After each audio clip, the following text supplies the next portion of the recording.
Welcome to mister Zulfiqar YouTube channel. இந்தியாவினுடைய ஜனநாயக திருவிழா முடிவுக்கு வந்திருக்கிறது.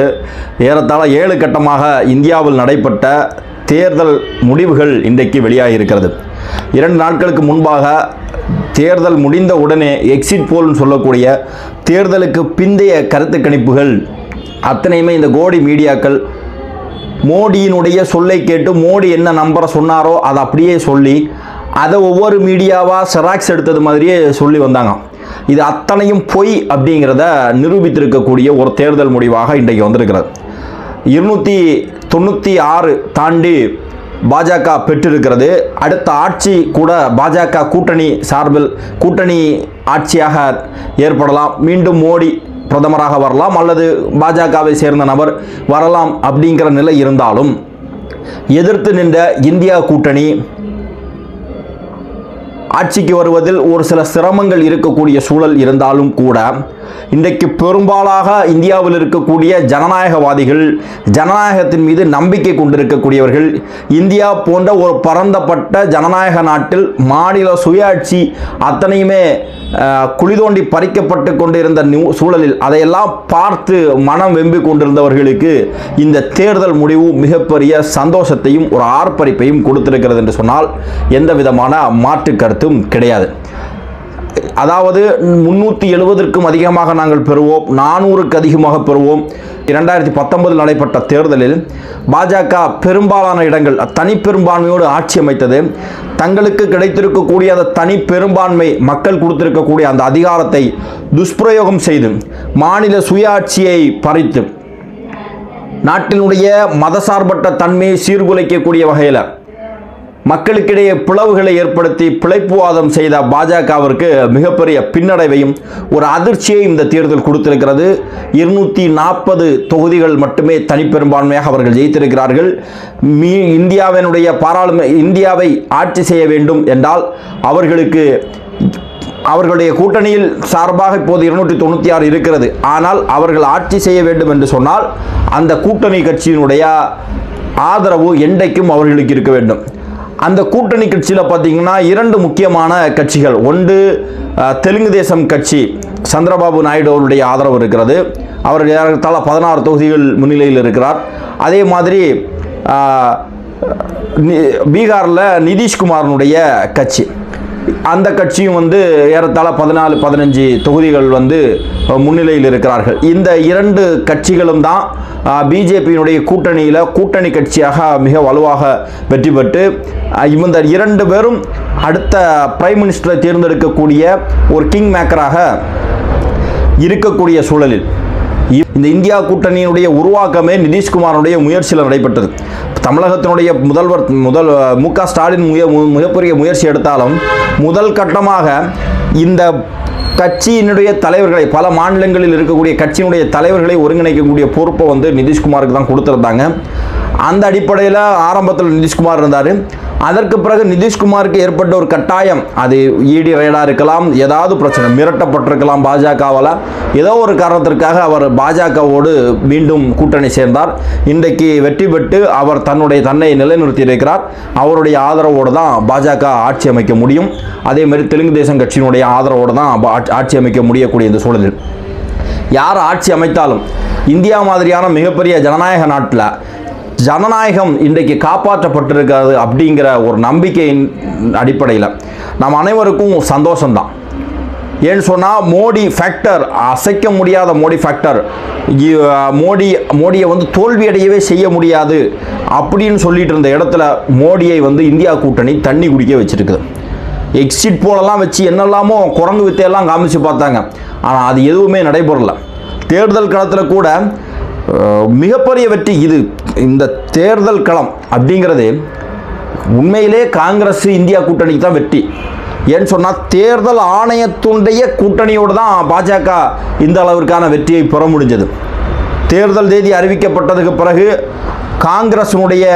அவர்களுடைய வங்கி கணக்குகள் முடக்கப்பட்டது. காசு இல்லை அவங்கள்ட்ட. எப்படி பிரச்சாரத்தை செய்வது, எப்படி மக்களை சந்திப்பது, எப்படி எலெக்ஷன் வேலையை செய்கிறது அப்படிங்கிற ஒரு கைக்கட்டுப்பட்ட ஒரு சூழலில் தான் காங்கிரஸ் இந்த தேர்தலையே சந்திச்சது. இருந்தாலும் அவருடைய பல வருட அனுபவங்கள், மக்கள் மீது அவர்கள் கொண்டிருக்கக்கூடிய அந்த நம்பிக்கை, அதை வச்சு அவர்கள் களத்தில் இறங்கியிருந்தாங்க. அது மட்டும் இல்லை, தேர்தல் களத்தில் வந்து தேர்தல் ஆணையம் பாஜக செய்த பல தில்லுமுல்களை கண்டுகொள்ளவே இல்லை. உதாரணமாக மதவாத அடிப்படையில் இவர்களுடைய பிரச்சாரம் செஞ்சாங்க, இனவாத அடிப்படையில் அவர்கள் பிரச்சாரம் செய்தார்கள். இதையெல்லாம் சொல்லும்போது கூட தேர்தல் ஆணையம் கண்டுக்கவே இல்லை. பல மாநிலங்களில் பாஜகவிற்கு எதிராக இருக்கக்கூடிய கட்சிகள் அவருடைய வேட்பாளர்களுக்கு பல அடக்குமுறைகளை சந்தித்து தான் இந்த கூட்டணி இந்த அளவிற்கான ஒரு வெற்றியை இன்றைக்கு தேடி தந்திருக்கிறது. தமிழ்நாட்டை பொறுத்தவரையிலும் 40க்கு 40 தொகுதிகளில் 2004 கிடைத்த வெற்றி மாதிரி மீண்டும் திமுக 40க்கு 40 தொகுதிகளில் மிகப்பெரிய வெற்றியை பெற்றிருக்கிறது. இங்கே கூட பிஜேபி வந்து 4 தொகுதியில் ஜெயிச்சிருவோம், 3 தொகுதியில் ஜெயிச்சிருவோம், அண்ணாமலை வந்து கோயம்புத்தூரில் ஜெயிச்சிருவோம். நாங்கள் ஆடு அறுத்து நல்ல மட்டன் பிரியாணி போட்டிருக்கிறாங்க கோவை மக்கள். அதே மாதிரி விருதுநகரில் வந்து ராதிகா சரத்குமார் ஜெயிச்சிருவாங்க. தமிழிசை சவுந்தரராஜன் தேரை இழுத்து தெளிவுற விட்டது மாதிரி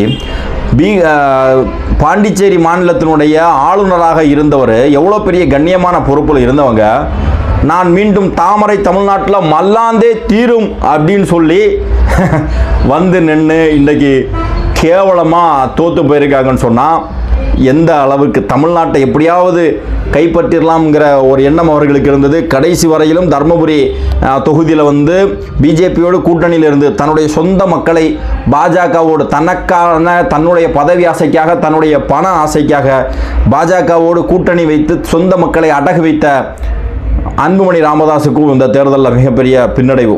ஆரம்பத்தில் வெற்றி பெறக்கூடிய சூழலில் இருந்தாங்க. கடைசியில் தேர்தல் முடிவுகள் வரக்கூடிய நேரத்தில் இப்போதைக்கு அவர் பின்னடைவை சந்தித்திருக்கக்கூடிய சூழலும் உருவாயிருக்கிறது. அதே மாதிரி நாம் தமிழர் கட்சியும் தமிழ்நாட்டில் மிக பரவலாக நல்ல வாக்கு வங்கியை வாங்கியிருக்கிறார்கள். பல இடங்களில் 10க்கும் மேற்பட்ட இடங்களில் வந்து 3வது இடத்தில் வந்திருக்கிறார்கள் அப்படிங்கிற தகவலையும் நம்ம பார்க்குறோம். இது வந்து வெற்றி தோல்வி தாண்டி திமுக 40 தொகுதியில் ஜெயிச்சிருந்தா கூட அதிமுகங்கிற கட்சி அதே மாதிரி அதிமுக அழிஞ்சு போச்சு, அதிமுக இல்லை, 2வது இடத்துல பிஜேபி தான் அப்படின்னு சொன்ன இடத்துல அதிமுக தன்னுடைய நிலையை வந்து தக்க வைத்திருக்கிறதுனே சொல்லலாம். திமுக 40 தொகுதியில் ஜெயிச்சாங்கன்னு சொன்னால் அவர்களுடைய எலெக்ஷன் ஸ்ட்ராட்டஜி, கூட்டணி கட்சிகளுடைய பலம், அவர்கள் ஆளுங்கட்சியாக இருக்கக்கூடிய ஒரு நிலை, இன்னொன்று தேசிய அளவில் இந்தியா கூட்டணிங்கிற ஒரு இமேஜ், மோடிக்கு எதிராக காங்கிரஸ் இருக்கு, மோடிக்கு எதிராக ராகுல் காந்தி இருக்கிறார், ராகுல் காந்தியினுடைய இமேஜ் எல்லாம் சேர்ந்து தான் திமுக 40 தொகுதியில் ஜெயிச்சிருக்கிறது. ஆனால் அதே நேரத்தில் இன்னொரு பக்கம் அதிமுகவை கம்பேர் பண்ணக்கூடிய நேரத்தில் அவர்களையும் சளைத்தவர்கள்னு சொல்ல முடியாது. கடந்த தேர்தலுக்கு 6 மாதத்துக்கு முன்னாடி அதிமுக பாஜக கூட்டணியிலிருந்து வெளிவருகிறது. அதே இது ஒரு வருஷத்துக்கு முன்னாடியோ 1.5 வருஷத்துக்கு முன்னாடியோ அதிமுக பாஜக கூட்டணியிலிருந்து வெளியே வந்திருந்தா நிச்சயமாக இந்த தேர்தலில் அதிமுகவுக்கு இன்னும் மக்கள் மத்தியில் ஆதரவு நிச்சயமாக பெருகி இருக்கும். அது மட்டும் இல்லை, தேர்தல் களத்தில் கூட பாஜகவினுடைய தலைமையை சீண்டி அண்ணாமலையை சீண்டுறாங்க, அண்ணாமலைக்கு எதிராக பேசுனாங்களே தவிர மோடியினுடைய ஆட்சியினுடைய அவல நிலை, மோடி ஆட்சியினுடைய அதிகார துஷ்பிரயோகம், மோடி ஆட்சி செய்து வரக்கூடிய மக்கள் விரோத செயல் எதை பற்றியுமே பெரிய அளவில் விமர்சனம் செய்யலை. அதையும் செஞ்சிருந்தால் இந்த தேர்தலில் அதிமுகவிற்கும் ஒரு நல்ல ஒரு வாய்ப்புகள் ஏற்பட்டிருக்கும். நம்ம அதிமுக திமுக அப்படிங்கிறது வந்து இந்த முறை அதிமுக தான் ஜெயிக்கணும் அப்படிங்கிறதுல நம்ம குறிக்கோளாக இருந்தால் கூட அதிமுக மாதிரி ஒரு கட்சி தமிழ்நாட்டில் வந்து எதிர்க்கட்சியாக இருந்தால் தான் நம்ம நாட்டினுடைய ஜனநாயக ஸ்திரத்தன்மை பாதுகாக்கப்படும். மதவாத சக்திகளுக்கு இங்கே நம்ம எப்போவுமே இடம் கொடுக்கக்கூடாது.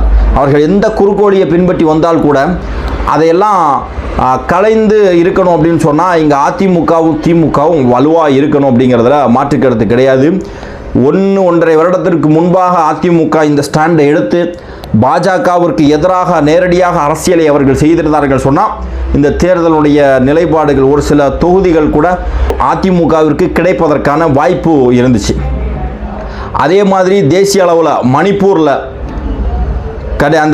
நடைபெற்ற கலவரம், அந்த மக்கள் பட்ட துன்பம், கடைசி வரையிலும் மோடி அந்த மக்களை சந்திக்க போகலை. மணிப்பூர் தொகுதியில் மணிப்பூர் மாநிலத்தில் 2 தொகுதிகளில் காங்கிரஸ் ஜெயிச்சிருக்கு. அதுதான் மிகப்பெரிய வெற்றியாக நம்ம பார்க்க வேண்டியிருக்கு. 2 தொகுதிகளில் வெற்றி பெற்றிருக்கிறார்கள். மற்ற இந்தியா கூட்டணி மற்ற தொகுதிகளெல்லாம் ஜெயித்ததை விடவும் மிகப்பெரிய வெற்றியாக அதை பார்க்குறோம். ஏன்னு சொன்னால் மணிப்பூர் மக்கள் வெற்றி பெற்றிருக்கிறார்கள் அப்படிங்கிறதான் அதனுடைய அர்த்தம். அதே மாதிரி மகாராஷ்டிராவில் சிவசேனாவை இரண்டாக உடைச்சாங்க சதி செஞ்சு உத்தவ் தாக்கரே அணின்ட்டு. அதே மாதிரி சரத்பவார் என்சிபி சரத்பவார் அஜித் பவார்னு ரெண்டாக பிரிஞ்சுது. உத்தவ் தாக்கரே ஆட்சி அதிகாரத்திலிருந்து வெளியேறுகிறார், சரத்பவார் பலவீனமாக இருக்கிறார். ரெண்டு பேரும் காங்கிரஸோட இணைகிறாங்க. அங்கே மகாராஷ்டிராவில் மிகப்பெரிய வெற்றி. ஹிந்தி பேசக்கூடிய மாநிலங்கள் பிஜேபி பெல்ட்னு சொன்னால் 2019 டோட்டல் ஸ்வீப் அடித்து மிக பெரும்பான்மையாக பாஜகவுக்கு கை கொடுத்த மாநிலங்கள் அத்தனையுமே அந்த மக்கள் பிஜேபியை காரி துப்பி அனுப்பியிருக்கிறாங்க. குறிப்பாக சொல்லணும்னு சொன்னால் உத்தரப்பிரதேச மாநிலத்தில் மிகப்பெரிய வெற்றியை இந்தியா கூட்டணி செஞ்சிருக்கிறது.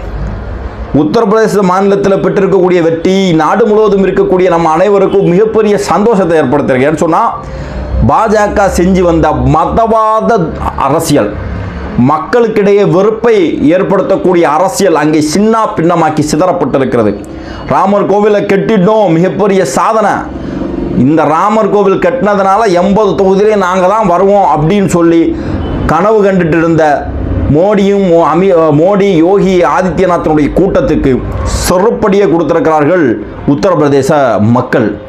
எந்த அளவுக்குன்னு சொன்னால் இந்த ராமர் கோவில் இவர்கள் கட்டப்பட்ட அந்த அயோத்தி தொகுதி இருக்கக்கூடிய ஃபைசாபாத் தொகுதி இன்றைக்கு இந்தியா கூட்டணியுடைய கையில். அங்கே பாஜக படுதோல்வி அடைந்திருக்கிறது.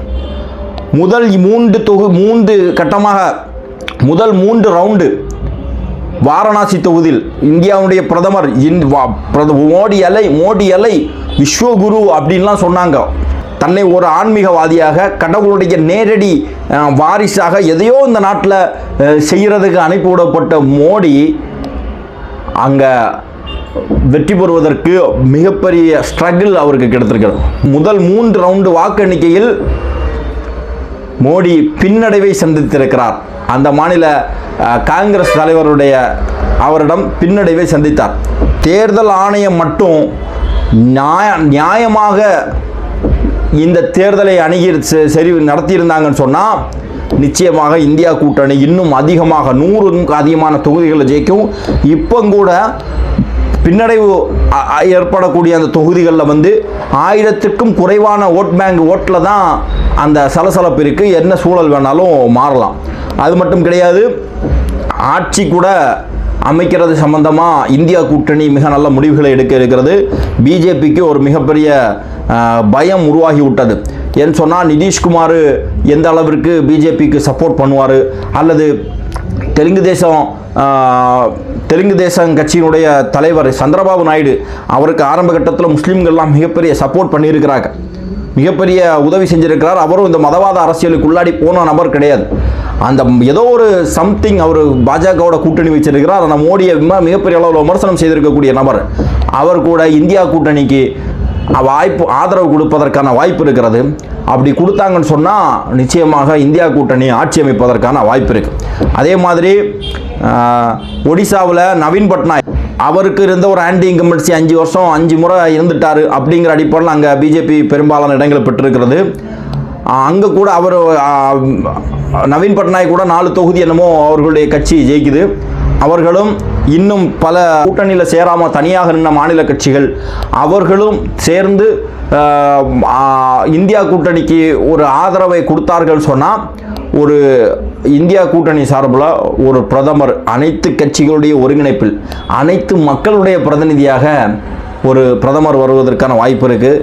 இந்தியா மாதிரி பறந்துபட்ட ஒரு தேசம், பல்வேறு தேசிய மக்கள் வாழக்கூடிய ஒரு நாடு, இது மாதிரி பல மக்களுடைய பிரதிநிதிகளை உள்ளடக்கி ஆட்சியை செய்வது மட்டும்தான் இந்தியா மாதிரியான ஜனநாயக நாட்டுக்கும் இந்தியாவுடைய அரசியலமைப்பு சட்டத்தையும் பாதுகாப்பதற்கான நல்ல ஒரு வழிமுறையாகும். அன்பார்ந்த சகோதரர்களே, இந்த மிஸ்டர் சுல்ஃபிகர் யூடியூப் சேனலை சப்ஸ்கிரைப் பண்ணாமல் பார்க்குறவங்க சப்ஸ்கிரைப் பண்ணிக்கோங்க, பெல் பட்டனை கிளிக் பண்ணி வச்சுக்கோங்க. அப்போ தான் அடுத்தடுத்து போடக்கூடிய வீடியோக்கள் உங்களுக்கு வரும். இந்த வீடியோ சம்பந்தமாக உங்களுடைய கருத்துக்களை பதிவு செய்யுங்கள். நன்றி.